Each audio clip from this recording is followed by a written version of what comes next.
Well, the word pound comes from the weight of a precious metal, doesn't it? Which it would have been weight. originally, yes, and the reason this stuff was designed was because obviously they couldn't carry this stuff around, so the bank could basically, I'll take your bank, I'll give you this piece of paper, and you can hand this to people, and if they ever come back, I'll give them the gold that's... I promise to give them a pound of gold or a pound of... You take this to... A friend of ours took one of these and a birth certificate down to the Bank of England, and she...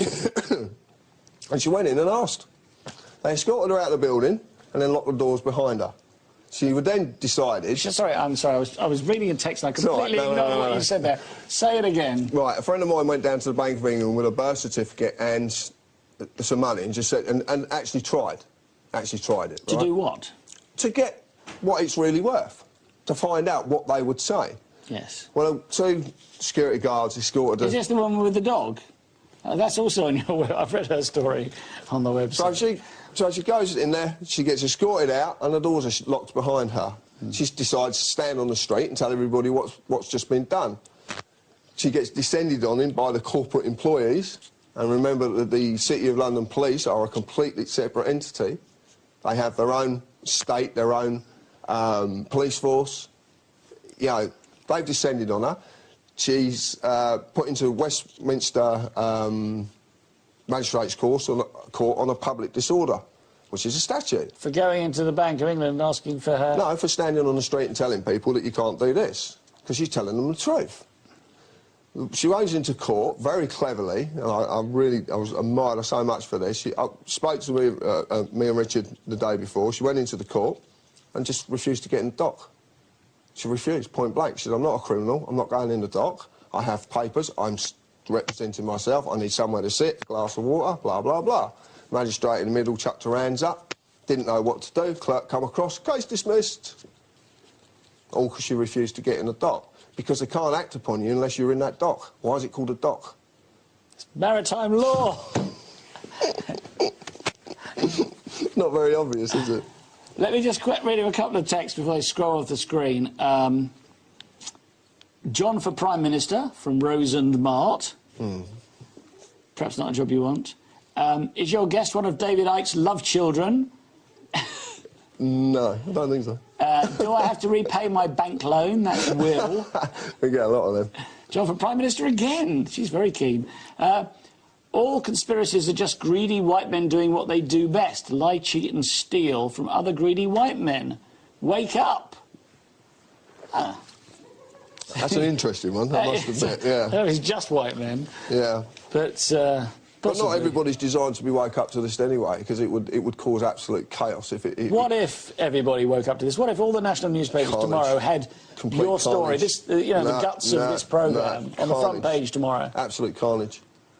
That the money is worth nothing, and that you can discharge a debt by simply giving them more. If that's a promissory note, which I understand that it is a promissory note, then all you do to pay a debt is give them another promissory note. Absolutely. So just go, yeah, I accept it, here's my promissory note. Yeah, now yeah, but you're going down lines that are very, very complicated, and... It's not that simple, no, because... I suspected that might be the case. Because I mean, they've signed the system up. It's fantastic how they've done it, actually.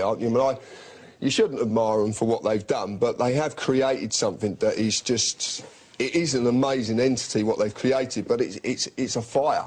If you want to analogise it, you put a fire and it's a fire that's consuming everything. And unfortunately, when a fire consumes everything, the only thing it's got left to consume is itself. And that's what we're seeing happening. All right, well, let's just talk about how you deal with debts like your £33,000, because you haven't really said, where does that go? I mean, you can ask them questions, you can accept it for value. I was told them to put me in court.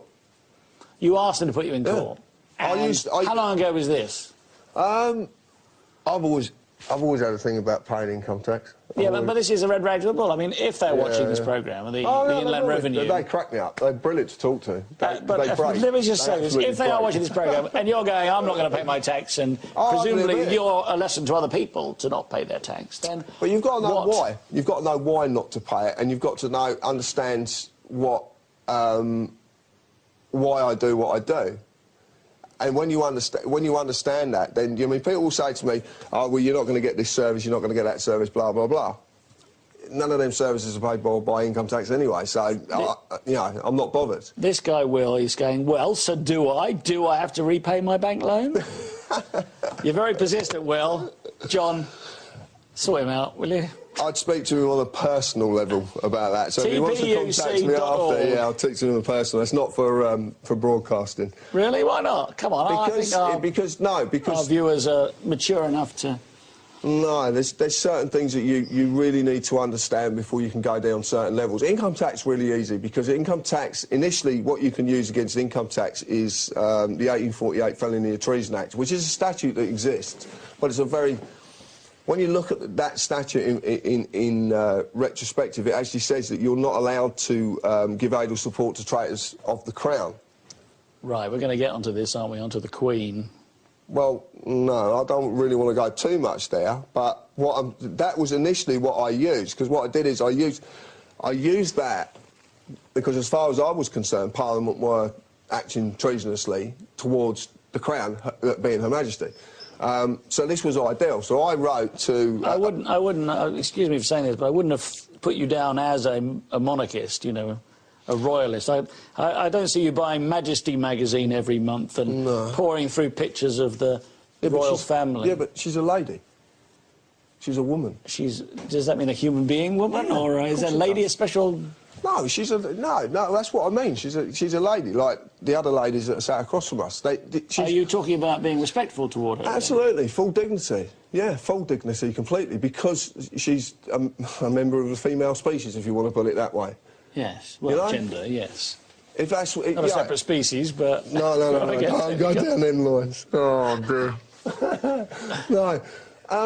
So, yeah, there is a great element of respect, and I know that my father cared for her greatly, you know, so... Your father worked for the royal family, didn't he? He was a chauffeur, is that right? He was the Queen's unofficial chauffeur, so he'd do all the unofficial stuff. But he was actually when she was going to secret locations? Or... Oh, absolutely not, no. He would take her from, like, Buckingham Palace to Windsor or stuff, places like that, you know, we're not... Yeah, secret locations. You're full of it. You really are. Crack me up. She wasn't going to go and meet those alien reptiles. Do you know what? Yeah. No, I'm sorry. Some of the stuff, though, is incredible, isn't it?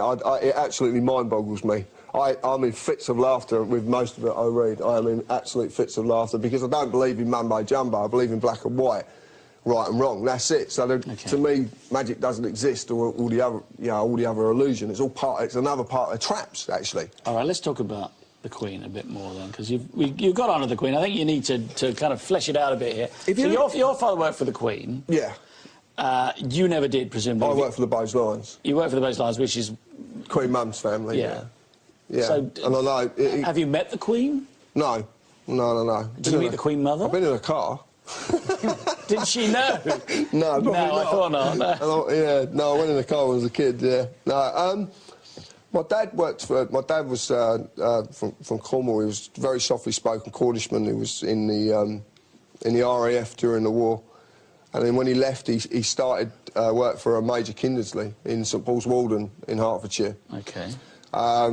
Major Kindersley passed away, and there was a position for the chauffeur for Sir David and Lady Bowes Lions. So my dad took the position and got offered the position. Part of in doing that was doing the unofficial engagements for Her Majesty.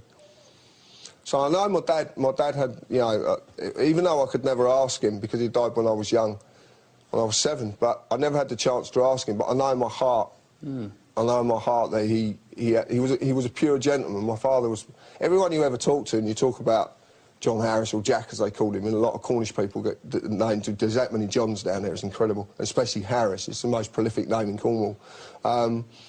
So if you talk, they would say he was just a gentleman, he was just a pure gentleman. And I know that he respected that, because he respected people, and he respected, you know, women as general. He was one of the old type who would open the door, allow a woman to get in the car, and then shut the door after. A lot of respect, old doors open, you know, just... But you would have to do that if you were a chauffeur, wouldn't you? I mean, yeah, no, but he did it kind of like outside of the role of being a chauffeur. Okay. He was just genuine, you know, very genuine person. So I know that in my heart that he respects her a great deal.